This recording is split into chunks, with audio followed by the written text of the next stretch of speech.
जय श्री राधे राधे दोस्तों, आप सभी का आपके अपने YouTube चैनल अध्यात्म भक्ति में बहुत बहुत स्वागत है।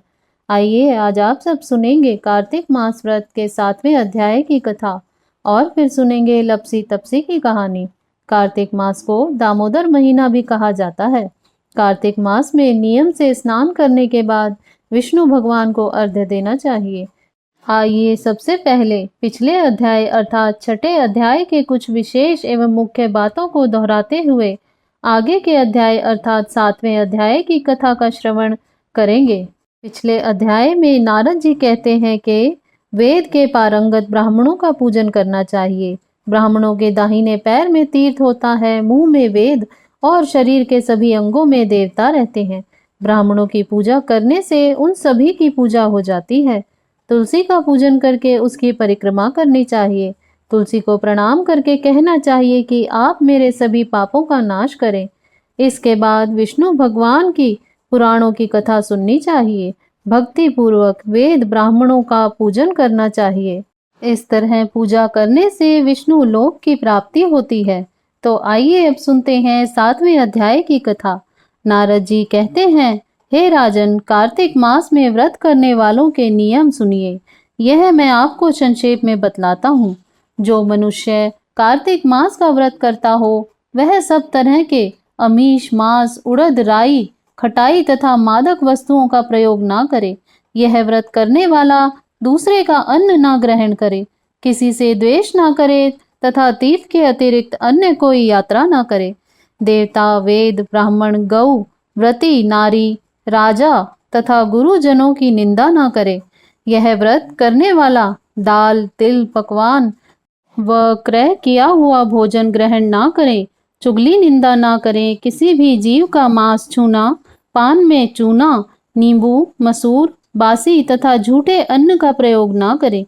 बकरी, गाय तथा भैंस के अतिरिक्त अन्य किसी पशु का दूध कभी भी प्रयोग में ना लाएं। तांबे के बर्तन में रखा हुआ पंचगव्य बहुत छोटे घड़े का पानी एवं केवल अपने लिए ही पकाया हुआ अन्न प्रयोग करें। कार्तिक मास के व्रती सदा ब्रह्मचर्य से रहें। पृथ्वी पर सोएं और दिन के चौथे पहर में केवल एक बार पत्तल में भोजन करें। वह केवल नरक चतुर्दशी को तेल लगा सकता है, अन्य तिथियों में बिल्कुल नहीं।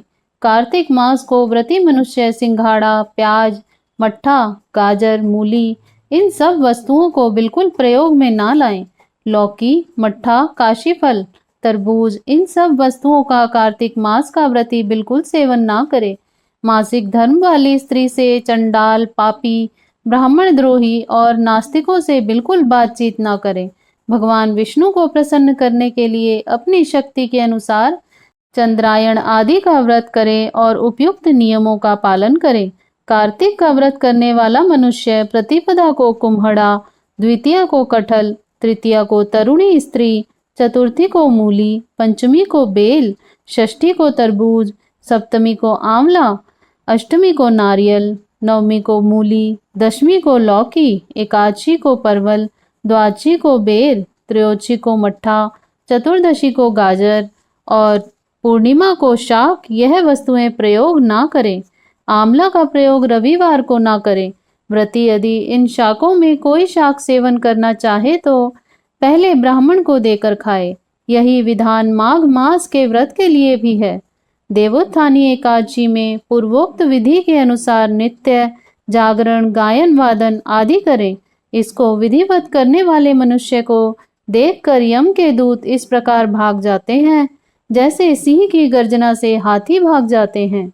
यह कार्तिक मास का व्रत सब व्रतों में श्रेष्ठ है। इसके अतिरिक्त जितने भी व्रत यज्ञ हैं वह 1000 की संख्या में किए जाने पर इसकी तुलना नहीं कर सकते, क्योंकि यज्ञ करने वाले मनुष्य तो केवल स्वर्ग में ही जाते हैं, किंतु कार्तिक मास में व्रत करने वाला प्राणी सीधा बैकुंठ धाम को जाता है।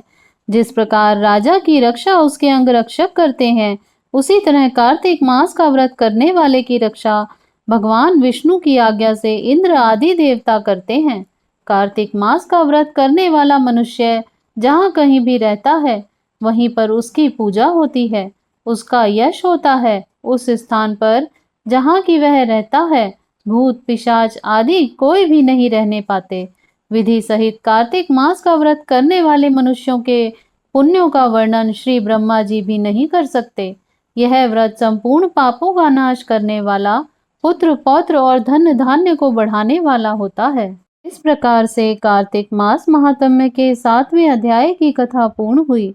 तो बोलिए प्रेम से भगवान विष्णु की जय, माता लक्ष्मी की जय, भगवान श्री कृष्ण की जय, तुलसी माता की जय, सर्व देवी देवताओं की जय।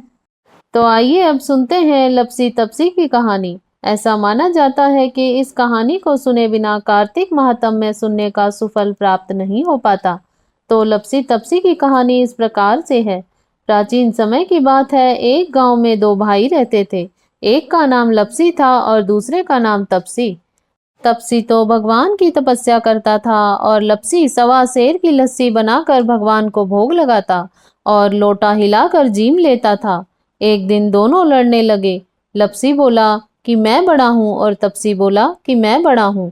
इतने में नारद जी आए और पूछने लगे कि क्यों लड़ रहे हो। लपसी ने कहा मैं बड़ा हूँ और तपसी ने कहा मैं बड़ा हूँ। तपसी बोला मैं सारे दिन भगवान की पूजा करता हूँ। नारद जी बोले कि मैं तुम्हारा फैसला कर दूंगा। दूसरे दिन तपसी नहा कर आने लगा तो नारद जी ने 1.25 करोड़ की अंगूठी उसके आगे फेंक दी। उसने आंख खोलकर देखा तो 1.25 करोड़ की अंगूठी पड़ी है। तब तपसी ने वह अंगूठी उठाकर बगल के नीचे दबा ली और तपस्या करने लगा। लपसी सुबह उठकर नहाकर 1.25 सेर लस्सी बनाकर भगवान को भोग लगाकर लोटा हिलाकर जीमने लगा। इतने में नारद जी आए और दोनों को बिठाया। तब नारद जी ने तपसी से पूछा तुम्हारे हाथ के नीचे क्या है? तो वहां पर 1.25 करोड़ की अंगूठी निकली।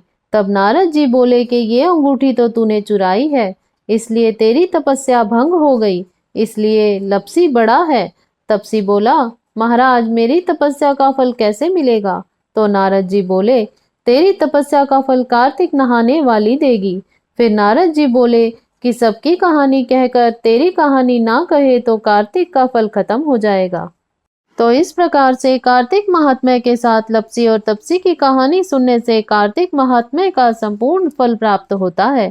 अगर आप सब कार्तिक महात्म्य के आगे के अध्यायों की कथा का श्रवण करना चाहते हैं, यदि आप हमारे चैनल पर पहली बार आए हैं तो चैनल को सब्सक्राइब कर लें ताकि आने वाली वीडियो की नोटिफिकेशन आपको समय से मिलती रहे।